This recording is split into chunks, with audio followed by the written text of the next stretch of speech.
Hi everyone and welcome to another interview here on 1700. I'm your host Sarah and today I'm joined by the incredibly talented Melbourne singer-songwriter Juice Webster. Juice, welcome to the show. Thank you. Thanks for having me. So Juice, I'm so excited to be chatting to you because your latest release, Wanna Be Held, is one that I can't stop playing on repeat. It's quite an emotionally rich song, and you've said that you wrote it in a time when you were feeling quite unsettled and scattered, and you couldn't really seem to focus on any one thing. Are you able to tell us a bit more about that? And I suppose the moment you realized that you wanted to write a song about these feelings that you were having? Yeah, sure. Well, thank you as well. That's very kind of you. It's one of those songs that I still kind of I'm still kind of figuring out what it's about, because I think when I wrote it, I was just feeling so frazzled and all over the place. And it actually started out, the lyrics were completely different when I first wrote it. And so I had just written this song, and I just didn't really feel that connected to it, I think, when the lyrics were what they were, except the chorus was the same. So in the chorus, I still said, I just want to be held.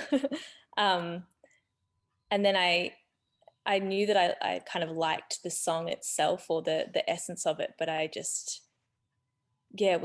think I was just in this frame of mind that was just I just felt very disconnected from kind of everything. And I just felt like I was just kind of jumping between things and was struggling to latch on to any one thing. And so I just left it for a while, and then I came back to it when I felt like I'd had a bit of distance from that sort of frame of mind. But I knew that I really wanted to mimic that sort of scattered way of thinking with the lyrics. So just kind of jumping between things. And the whole chorus kind of came about because I think when I was in that space, I was chatting to my partner, and he was just kind of like, what do you need from me? Like, how can I help? And I was like really thinking about what would make me feel better. And I was just kind of like, I think I just need a hug. Mm-hmm. It was just that kind of, that's the only thing that I could think of that would actually just pin me down for a second. And so that's where it kind of came about, I guess. Yeah, nice. And I feel like when listening to that song, you can really feel that, like, I don't know, I feel like you kind of communicate that need for a hug. And like, I feel I can kind of connect it to it in a way when listening to it. Like, yeah, hug. Oh, That's something you really need sometimes in a moment. And there's nothing people can really say. It's yeah, just, yeah. exactly. I think it was, I couldn't verbalize what I was feeling. So I didn't know what someone could say to me that would make me feel better. It was just kind of like, I actually don't even know what I'm feeling right now. So I'm like, I don't know how to talk about it. It was more that kind of just all over the shop. Also, with alongside your single "Wanna Be Held," you released a beautiful live video. How was that to make? That was shot at the Tote in Melbourne, a really iconic band room. How'd you find that? So good. Oh, it was awesome. That was the first time I'd actually played with that band, and I mean, we had rehearsed, but it was the first sort of like gig we'd played together, and it was so fun, and it was so nice playing with a band after so long.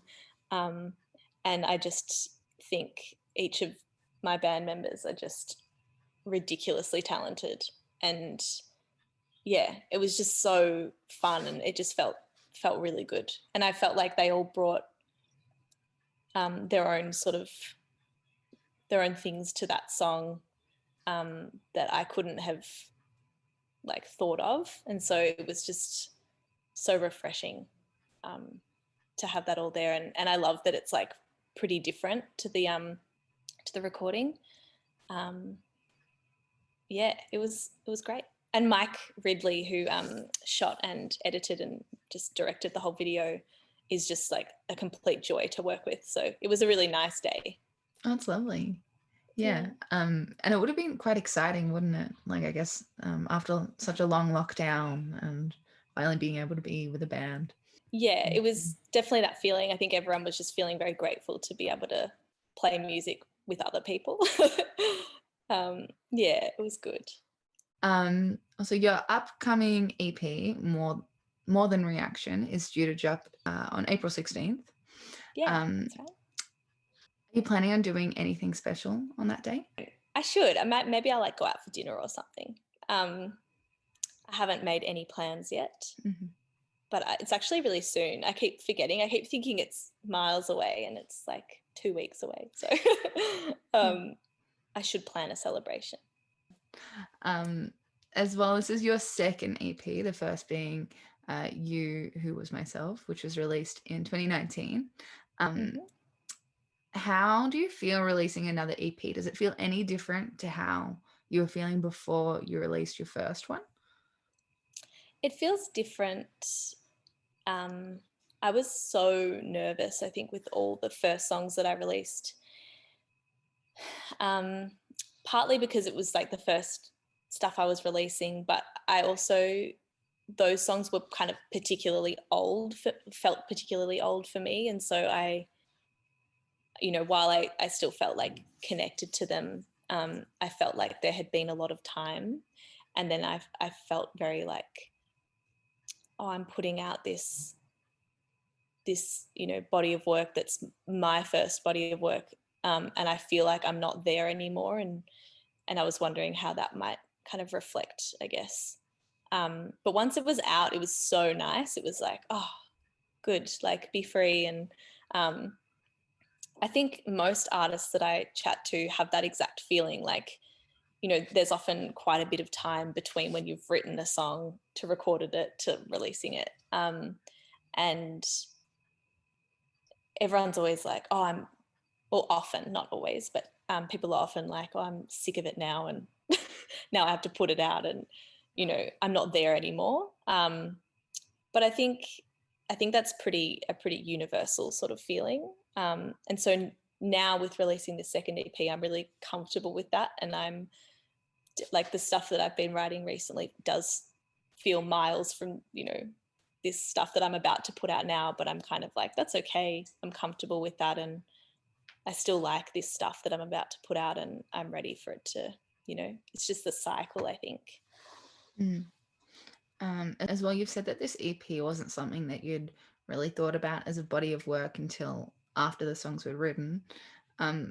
So were you always planning on releasing these songs as an EP, or did it kind of just work out that way?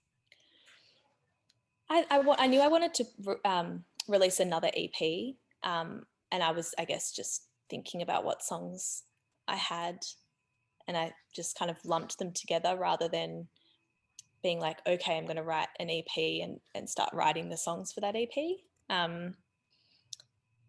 So yeah, it was funny because initially I was like, oh, I don't know if these go together, but then since writing out what the tracks are about and all that kind of stuff, they definitely have this like pretty clear thematic link that I didn't realize at the time when I was writing. So yeah, I think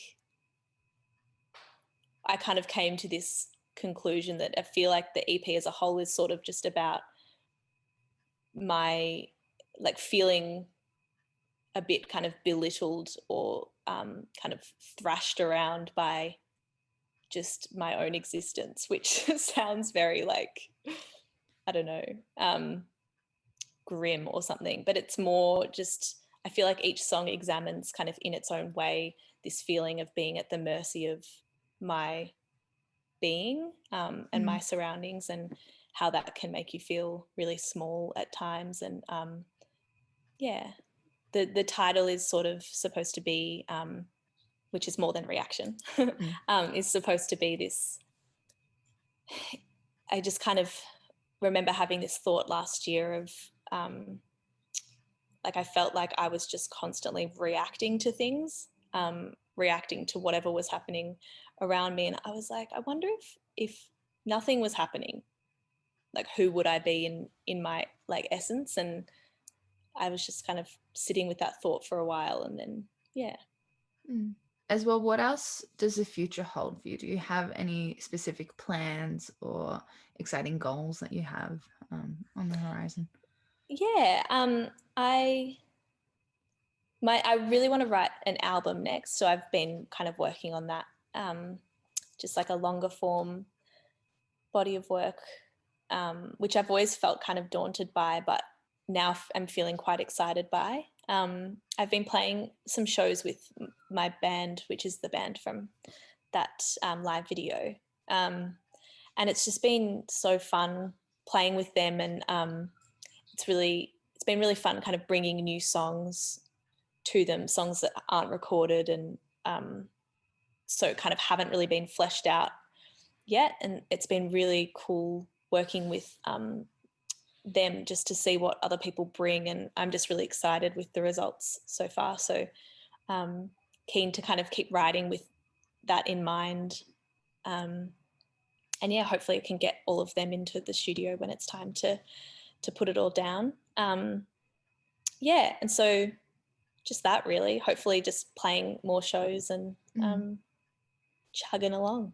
Yeah, no, fantastic. All right, and before we do wrap up, Juice, where can people listen to your music and find you on social media? Oh, you can listen to my music on any streaming platform of your choice. And my name is Juice Webster, um, and it's on. You'll find me at Juice Webster on Instagram or Facebook or any of the things. I'm pretty easy to find, I think. Well, Juice Webster, thank you so much for chatting with me today on 1700. Thank you for having me. That's okay. And I hope you all enjoy the rest of your day.